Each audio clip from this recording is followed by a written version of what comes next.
চিপকো আন্দোলনের কথা তোমাদের মনে পড়ে?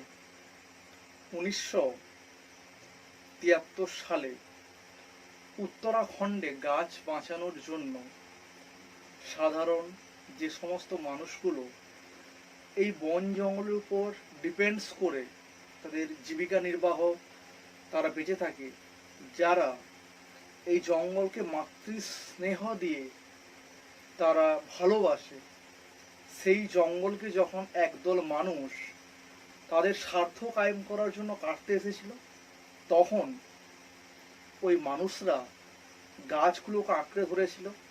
তারা এই গাছগুলোকে কেউ কেউ ভেবে তাদের সন্তান তুল্য, কেউ আবার মাতৃতুল্য।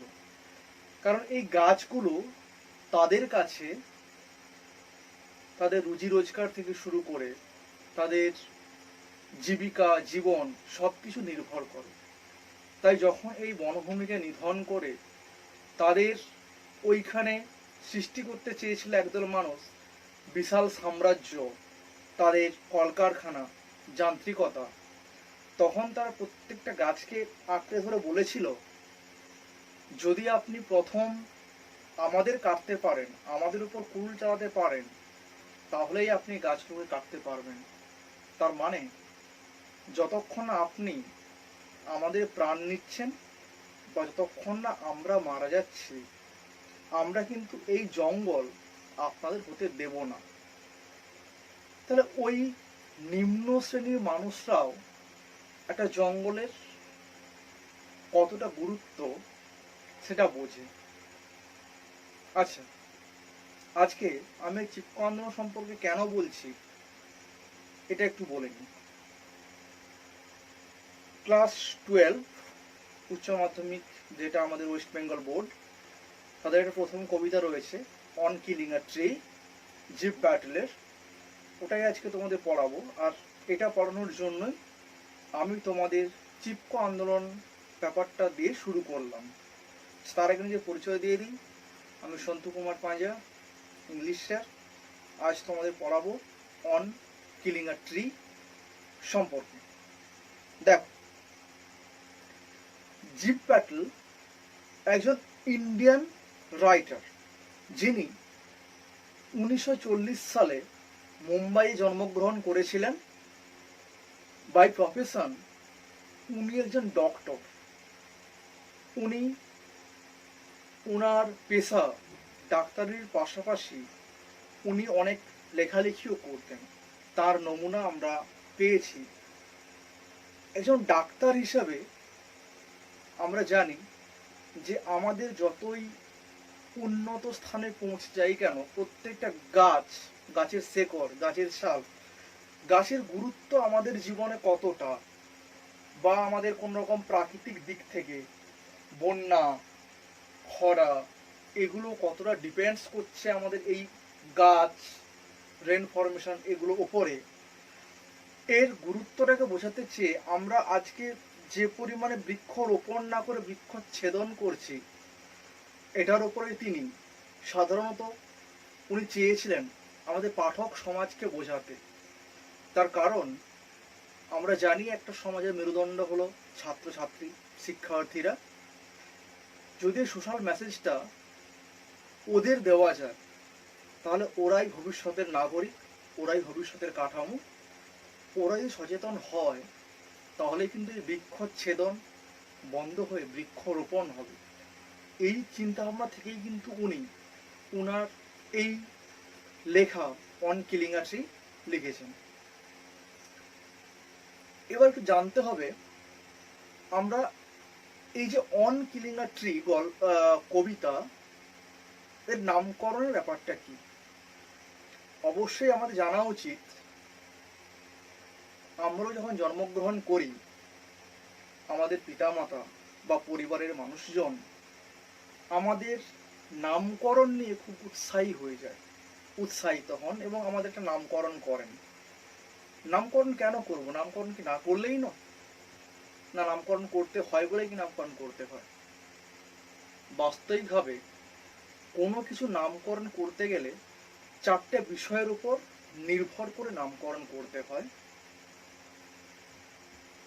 যখন কোনো বিষয়বস্তুর উপর কেন্দ্র করে আমি কোনো লেখা লিখছি, হতে পারে কবিতা, হতে পারে গল্প, হতে পারে নোবেল, ইটিসি ইটিসি, তখন সেটা বিষয়বস্তু কেন্দ্রিক। যেমন ধরতে পারো আর.এন. টেগোরের 2 বিঘে জমি, এটা বিষয়বস্তু কেন্দ্রিক।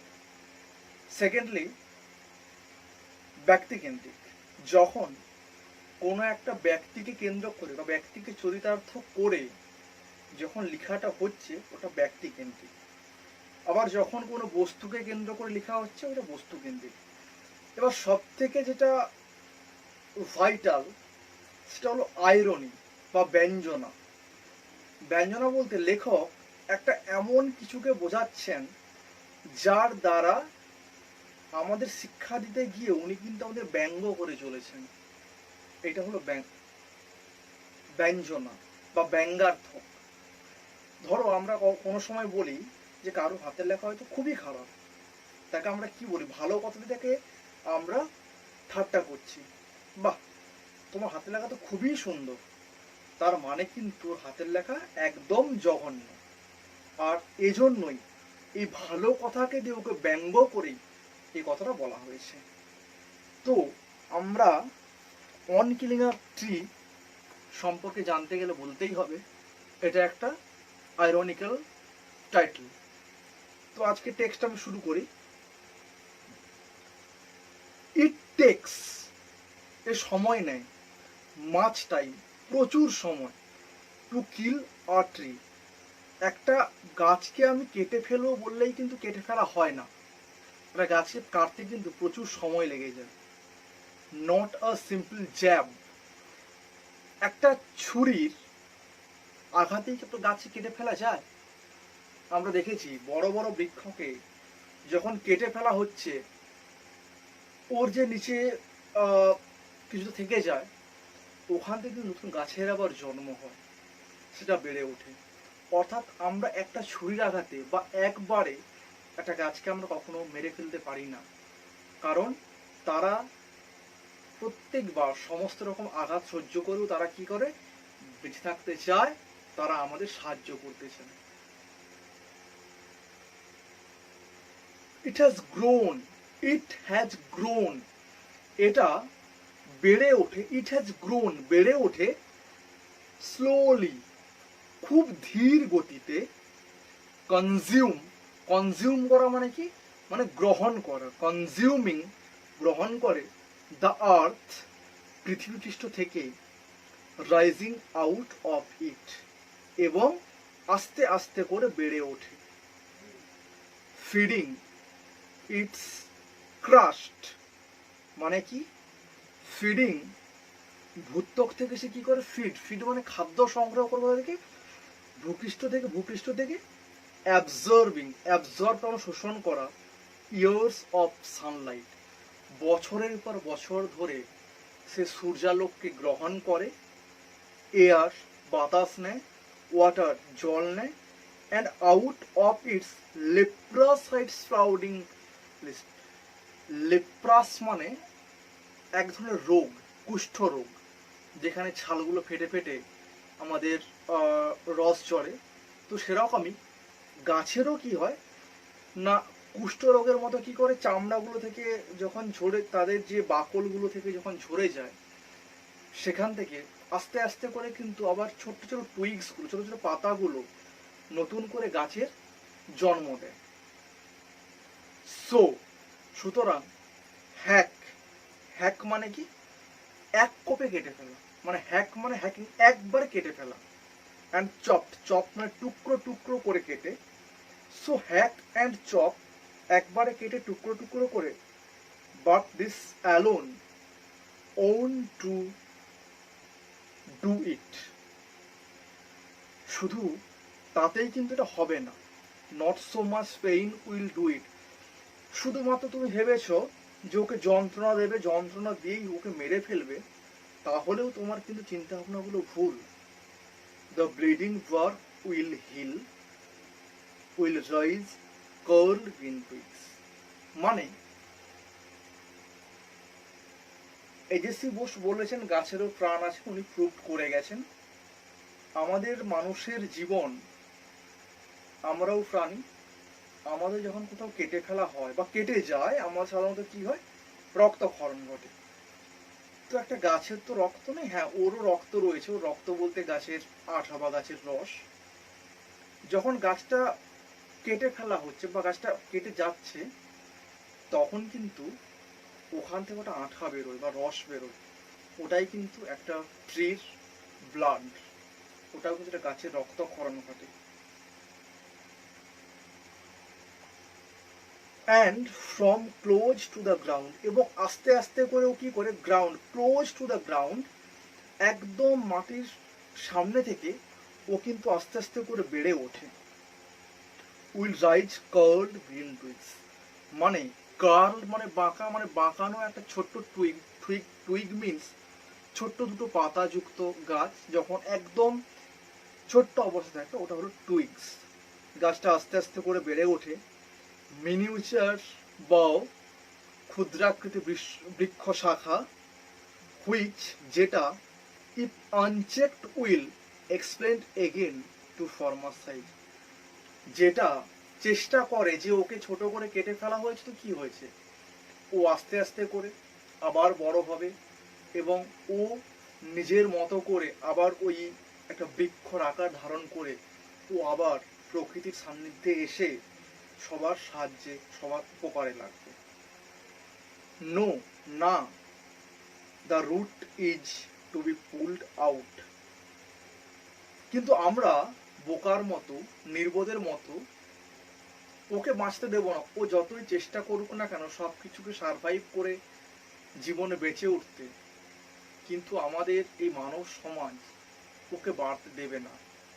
যখন ও কষ্ট করে শুধুমাত্র প্রকৃতির থেকে আলো বাতাস জল এগুলো নিয়ে, সূর্যালোক নিয়ে একটু একটু করে বাড়তে শুরু করছে এবং স্বপ্ন দেখছে যে আমি আবার আগের মতো বড় গাছে পরিণত হব, তখন আমাদের মতো মানুষরা ওর স্বপ্নকে ভেঙে দিয়ে, ওর কষ্টগুলোকে ভেঙে দিয়ে আমরা চাই বারবার যে গাছটাকে একদম নির্মূল করে দিতে, ওকে একদম উপড়ে ফেলে দিতে, যাতে ও আর কখনো এই বেড়ে ওঠার স্বপ্নটা না দেখতে পারে।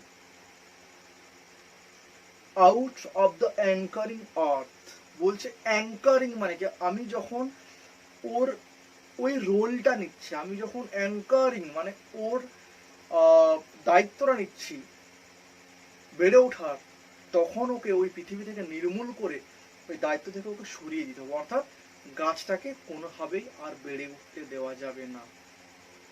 ইট is to be roped tied, একে কি করতে হবে, it has be roped tied, একে শক্ত করে বেঁধে দিতে হবে, অ্যান্ড পুলড আউট, এবং পুলড আউট ওকে তুলে ফেলে দিতে হবে, স্ন্যাপড আউট একদম মারিয়ে দিতে হবে, and pulled out entirely out from the earth cave, মাটির নিচ পর্যন্ত ও যে শেকড়গুলোকে ঠেলেছে সেই শেকড়গুলো থেকে একদম ওকে নির্মূল করে একদম সরিয়ে দিতে হবে, যাতে গাছটা আর কখনো বেড়ে উঠতে না পারে। অ্যান্ড এবং the strength of the trees exposed the source white and wet, একটা গাছের শক্তি কোথায় জানো, গাছের একদম শেকড়ে, যেখান থেকে ও মাটি থেকে জল নিতে পারে এবং ওই জলের সাহায্যে আস্তে আস্তে নিচের দিক করেও যায় এবং নিচের দিকে গিয়ে ওর যে অবস্থানটা বা ও যে বেড়ে উঠতে চেয়েছে ওটাকে ও তার কাজ চালিয়ে রাখে এবং ও যাতে না কোনোভাবে পড়ে যায় তাই মাটিকে আঁকড়ে অবলম্বন করে বাঁচতে চেষ্টা করে। The source white and wet, the most sensitive hidden, বলছে তার যে উৎসটা হোয়াইট সাদা অ্যান্ড ওয়েট এবং ভেজা, the most sensitive hidden for years inside the earth, এই যে সব থেকে যে সংবেদনশীল, সব থেকে যে গুরুত্বপূর্ণ ইম্পর্টেন্ট অংশটা, ওটা কিন্তু মাটির নিচেই বছরের পর বছর থেকে যায়। দেন তারপর দ্য ম্যাটার ঘটনা, অফ স্কর্চিং অ্যান্ড চকিং, ঝলসানো আর যেন শ্বাসরুদ্ধ করে দেওয়ার মতো, ইন সান অ্যান্ড এয়ার, সূর্যালোকে এবং বাতাসে, ব্রাউনিং, হার্ডেনিং, শুকনো হয় এবং ওকে কি করা হয় না, ওকে একদম কাষ্ঠল করে ফেলা, ওকে একদম কঠোর করে ফেলা হয়। Twisting, weathering and then it is ডান।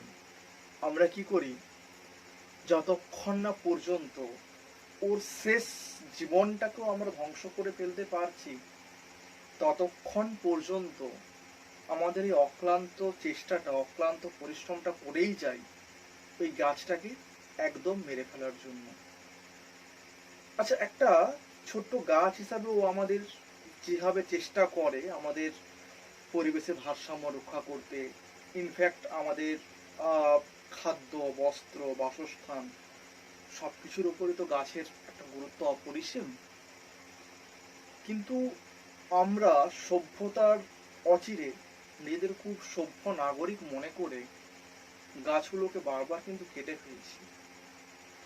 শুধু বিশ্ব পরিবেশ দিবসে আমরা একটা গাছের লাগিয়ে সোশ্যাল মিডিয়ায় অ্যাক্টিভিটি করে একটা ছবি দিয়ে জাহির করতে চাই যে আমি একজন গাছ প্রেমী, কিন্তু বাস্তবিকভাবে কি তাই? আমরা আস্তে আস্তে করে বাস্তবে গাছগুলোকে কেটে অরণ্য নিধন করে আমরা গাছের যেমন ক্ষতি করছি, তেমন নিজেদের তো ক্ষতি অবশ্যই করছি। যার একটা উদাহরণ তো এখন আমরা পাচ্ছি কোভিড সিচুয়েশনে, যে অক্সিজেনের যে ঘাটতি আমাদের। এগুলো আসলে এই যে বৃক্ষচ্ছেদনের ফলে আমাদের যে বাস্তব যে পরিবেশটা আমাদের, সেটা কিন্তু লঙ্ঘন হচ্ছে, নষ্ট হয়ে যাচ্ছে। আর এর জন্যই আমরা কিন্তু আজ এতগুলো সমস্যার মধ্য দিয়ে যাচ্ছি। সুতরাং এত কিছু লেখক বলতেছেন একটাই কারণে, সমাজের মেরুদণ্ড, সমাজের শিক্ষিত সমাজ যদি এই কথাটা বুঝতে পারে, তাহলেই হয়তো গাছগুলোকে বাঁচানো সম্ভব হবে এবং প্রকৃতিটাকে তার নিজের মতো করে বাঁচতে দেওয়া যেতে পারে। আর এই কথাগুলো চিন্তা করেই কিন্তু জিভ প্যাটেল এই কবিতাটা লিখেছেন। আশা করি বুঝতে পেরেছেন। ধন্যবাদ। যদি ভালো লাগে শেয়ার করবেন, সাবস্ক্রাইব করবেন ও দেখতে থাকবেন আপনাদেরই চ্যানেল শিক্ষা নিকেতন স্টাডি ক্লাস। ধন্যবাদ।